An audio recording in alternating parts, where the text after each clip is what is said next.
Hello मंडळी, कसे आहात सर्वजण? स्वागत आहे नवीन एका ब्लॉगमध्ये तुमच्या सर्वांचं. चला तर मग, भरले वांग्याचे खूप सारे प्रकार आहेत. तर कमी तेलाचे कोण बनवतं, काय बनवतं, पण आज आपण चक्क एकही थेंब न तेल वापरता भरलं वांगं बनवणार आहोत. तेही खूप छान लागतं. तुम्हाला वाटेल असं तसं होईल, छान नाही लागणार, पण एकदा नक्की ट्राय करा. खूप सिंपल अशी रेसिपी आहे.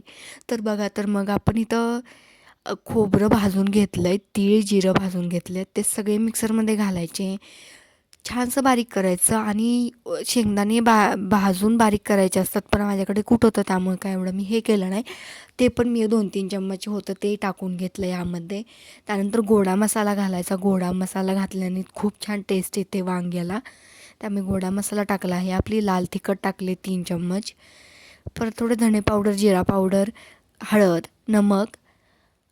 हे जिरा पावडर टाकली आहे, नमक, हळद, लसूण टाकायचा, कारण का लसूण खोबऱ्यामध्ये बारीक करायचं राहून गेला होता. सगळं मिक्स करायचं, पण आपल्याला तेल नाही वापरायचं, त्यामुळे हे सगळं आणि एकदा मी मिक्सरमध्ये घालून बारीक करून घेतलं. ती एकसारखी आपण एखादा मसाला बनवतो ना, तसं बनलं होतं हे बघा. आणि ह्याला बाइंडिंग येण्यासाठी 1-2 चम्मच पाणी घालायचं. खूप छान होतं पाणी घालायचं. 2 चम्मच घालायचं, जास्त घालायचं नाही पाणी. छान असं 2 चम्मच पाणी घालायचं. आणि मम्मीनं आणले होते मक्याचे पाला असतो ना, तो आणला होता. त्याच्यावरती आपल्याला उकडायचे होते, त्यामुळे आपल्याला फक्त पाण्याची गरज होती, बाकी काहीच नव्हतं लागणार. हे बघा, मक्याचे आणले होते पानं, ते कट करून घ्यायचे. ऊसाचे असले तरी पण चालतात, कशाचे असले तर चालतात. ते पातेले घ्यायचे, पातेल्याकडे थोडं लक्ष देऊ नका, कारण का ते चुलीवर ठेवायचं पातेलं, त्यामुळे तसं झालं इथे. ते असं कट करून घालायचं त्यात, नाहीतर फोल्ड करून घालायचं. त्यावरती एक चांगला कपडा भिजवून घ्यायचा, तो घालायचा. आणि त्यात एक अर्धा लिटर, पाऊण लिटर होईल इतकं पाणी ओतायचं. ते ओलं करून घ्यायचं वरचं कापड, आणि ते आपण मस्तपैकी वांगी भरून घ्यायची. हे बघा, असं करून घ्यायचं, पाणी ओतून घ्यायचं, भिजून द्यायचं. आणि वारं खूप सुटलं होतं, आणि आमच्याकडे थोडा लाईटचा प्रॉब्लेम आहे, तुम्हाला माहीतच असेल. त्यामुळे आम्ही कोणतीही रेसिपी स्पेशल काहीतरी बनवायचं असलं की थोडं लवकरच बनवून घेतो, त्यामुळे माझं शूट ही व्यवस्थित पार पडतं. तर हे बघा किती छान आहे. हे सगळा मसाला असा छान असा भरून घ्यायचा व्यवस्थित असा. खूप छान लागतं भरलं वांगं.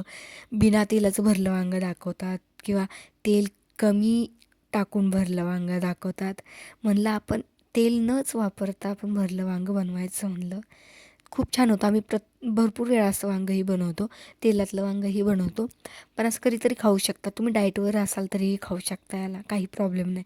कारण का एकही थेंब आपण तेल हे केलं नाही, आणि नंतर त्याला तेल ते आपण खोबरं किंवा शेंगदाणे घालतो ना, त्याचं तेल सुटतं, पुरेसं होऊन जातं त्याच्यासाठी, त्यामुळे चालून जातं. आणि हे भिजवलेलं आपण कापड आहे त्याच्यावरचे असे वांगे सगळे ठेवून घ्यायचे, व्यवस्थित असे सेट करायचे.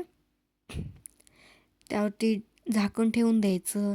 परत चुलीवरती बनवायची होती, चुलीवरती उकडलेले वांगे, आणि तो खालचा एक सुगंध येतो ना असा छान असा, खाली मक्यावरती शिजलेले किंवा उसावरती शिजलेले, त्याची काय चवच वेगळी असते.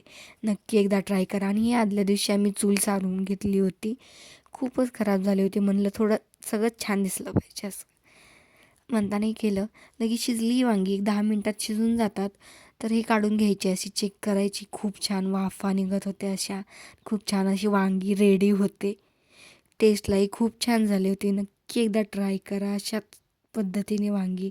बघा किती छान झाले होते. आणि एक वांगं हे होतं, त्यामुळे ते अर्धच घेतलं आहे मी. तर हे बघा, अशा पद्धतीने आपली वांगीही तयार आहेत. भेटू नेक्स्ट ब्लॉगमध्ये. सो प्रियाला सबस्क्राईब केलं नसेल तर सबस्क्राईब करून घ्या. बाय.